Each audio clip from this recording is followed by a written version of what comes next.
I don't think that Westbrook, and I don't care how close he is to averaging a triple double. I don't care what he's doing. If the Thunder finish with the 7th or 8th seed, I can't put him in an All NBA team. Like I'm sorry. I cannot put Russell Westbrook in an All NBA team if they finish 8th in the Western Conference. Over the past few months, I've been paying very close attention to the Houston Rockets, especially since they've been going on this ridiculous winning streak. And even though I'm not a fan of the Houston Rockets, and I'm definitely not a fan of James Harden, I cannot lie, the Houston Rockets and their ability to dominate the NBA is vastly impressive. And as I've been able to pay attention to them, there's something that's very unique and interesting about the way that they orchestrate their offense that many people have not yet realized, or at least people don't want to admit it. What's up YouTube, it's the one and only Legend of Winning, aka Low, and I'm back with a video that should get rid of two birds with one stone. Over the last few months, going on a year now, a lot of people have requested me to talk about illegal defense and how zone defense has impacted the NBA once it was implemented during the early 2000s. But as I explained that, I also decided to make a video explaining how the NBA has consistently evolved over the last 15 to 20 years to where we are right now, as the Houston Rockets are completely destroying the NBA. And the reason why I say that is because the Houston Rockets have constructed an offense that is so potent, so diverse, and with so much spacing that they've actually forced defenses to play as if they're still in the 80s and 90s. Now, for people out there who don't know what illegal defense is, here's a quick explanation. During the 80s and 90s, it was believed that if you got rid of zone defense, that it made it easier for offensive players to shine in the NBA, which was very important as during the 70s, the NBA had reached an all-time low in popularity. And with zone defense stripped and illegal defense implemented into the NBA, individuals were forced to guard their man one-on-one, and the only way that they were going to be able to receive any type of help was through a double team. And once a double team was attracted to the offensive player, then obviously the offensive player would pass the ball around, you would see more ball movement, and eventually the offense would catch up to wherever the league needed to be to grow the popularity of the NBA. And to their credit, it worked to an extent. The NBA was at an all-time high popularity through the 80s and 90s. Offenses were scoring ridiculously high numbers compared to their 70 counterparts, and individuals started to shine. However, many people, especially right now, believe that there are certain players such as Moses Malone, Adrian Dantley, but more specifically a player such as Michael Jordan, took advantage of the rules that were set in place during this time period, and if they played in today's NBA, they just wouldn't have the same effect. Because in the 2001 season, David Stern and the NBA decided to reverse the rule and bring back zone defense due to the dominance of certain big men through the late 90s, but let's just keep it 100. The reason why they brought back zone defense is because Shaq was just dominating the NBA and there seemed to be no answer whatsoever. So now with zone defense brought back in the NBA, two massive problems occurred in the league.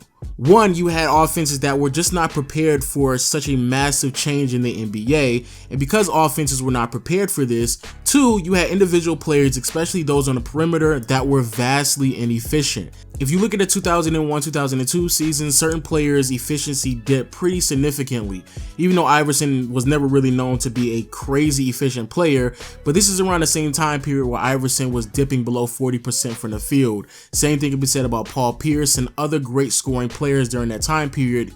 And again, like I said before, the reason why this became such a big problem is because during this time period, the personnel was not prepared for this type of a change. Majority of the players and teams during the early 2000s were built to compete inside the lane, not on the perimeter where you can actually attack and beat a zone defense. But because zone defense was brought into the league, you had multiple defensive teams that really were inept offensively, such as the Detroit Pistons, able to not only compete with some of the better teams, but also win championships during this time period as well. And because the league was so heavily influenced by bigger players, once you introduce zone defense, it was doomed from there. But fortunately, during the mid-2000s, we saw a glimpse of what the future had to hold for offenses, and that was the mid-2000 Phoenix Suns. The Phoenix Suns during this time period were vastly ahead of their time. They were able to space the floor out, which thus forced teams not to play zone defense and immediately put them back into a style of play that was very reminiscent of what we saw in the 80s and 90s. Individuals were forced to guard Steve Nash and Amari Stoudemire off the pick and roll, which thus left the defense at a massive disadvantage. advantage, Amar'e Stoudemire rolling to the lane, easy lob, or you're kicking it out to one of the 3-point shooters on the perimeter. However, things really didn't work out because, Mike D'Antoni really didn't coach defense during this time period. And because of this, a lot of teams just didn't pick up this style of play. And as time continued to progress throughout the 2000s, many people still believe the way to win basketball games were with players who were banging down low, posting up, and there just wasn't that much spacing at all. And the only way that you were going to be able to dominate as a perimeter player during this time period was either A, you had to be physically stronger than everyone else, or B, your mid-range had to be extremely lethal, which is why players such as D-Wade, Kobe Bryant, and LeBron were able to flourish during this time period. If you don't believe me, here's a clip right here where LeBron, even though yes he blows by James Jones, if you look at the spacing on this floor, it's ridiculous. LeBron is initiating offense below the 3-point line, and not only that, LeBron is sharing a floor with Anderson Varejao, Ilgauskas, and Jamario Moon, 3 other players that cannot shoot the ball at all. However, as time continued to progress and floor spacing became much more prevalent in the league, scoring the basketball became much more easier, which now brings us to where we are in today's NBA, where floor spacing is at an all-time high, offenses are starting to catch up to where they once were in the 80s, if not supersede them, and you can make an argument that the NBA is just as popular, if not more popular than it was during the 80s as well. But the team that's able to execute this style of play at a whole nother level are the Houston Rockets, and they're so potent at running this style of offense that I would say that they are actually breaking the NBA, because like I stated before, the whole purpose of allowing zone defense to be implemented back in the NBA was to combat the heavy isolation play that we consistently saw through the late 90s entering the early 2000s.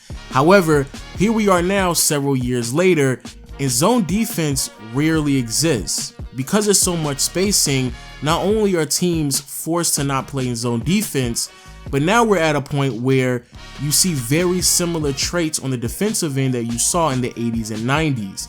When you watch the Houston Rockets play with James Harden and Chris Paul, when they bring the ball up, someone sets the screen for them, a switch occurs, and immediately the lane opens up and the floor is spaced out completely. It's very, very similar to what we saw in the 80s and 90s.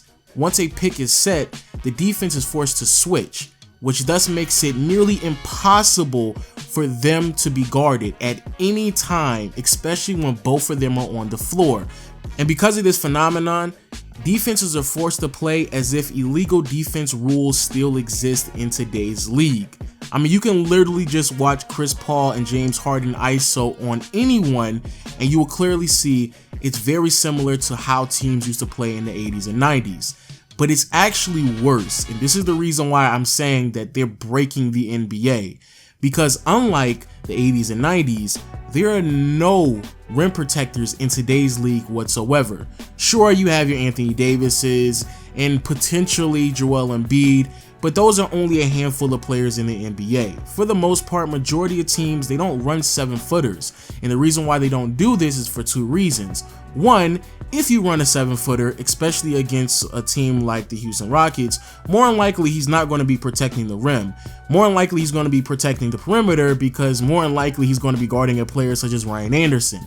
But 2, and more importantly, if you do catch yourself with 2 7-footers on the floor, such as the San Antonio Spurs, what Houston is going to do is pick them apart. They're going to set screens and force the 7-footers to switch on James Harden and Chris Paul, and then once that happens, the slower, flat-footed defender cannot stand in front of those 2 players, and they will pick them apart, draw fouls, or get easy looks from behind the arc.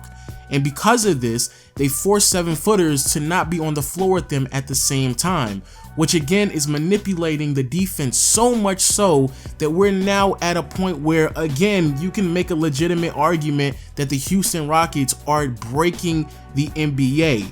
The whole construct of the league and the way that we have viewed how positions should play are pointless when you're trying to defend the Houston Rockets. So with that being said, people, I hope that kind of answered some people's questions. Michael Jordan, if he played in today's NBA, he'll be fine. Spacing is much more prevalent than it was in the 90s, and if you put him on a team with his floor spacing, he'll be able to ISO just as much as he did in the 80s and 90s, if not more. But when it comes to the Houston Rockets, and I have to give a lot of credit to Mike D'Antoni for being the forefather of this type of offense, when it comes to their schemes, their ability to manipulate defenses with just 1 or 2 ball handlers and a whole bunch of shooters, it's really, really impressive and very deadly. So with that being said, people, I hope you enjoyed the video. Peace.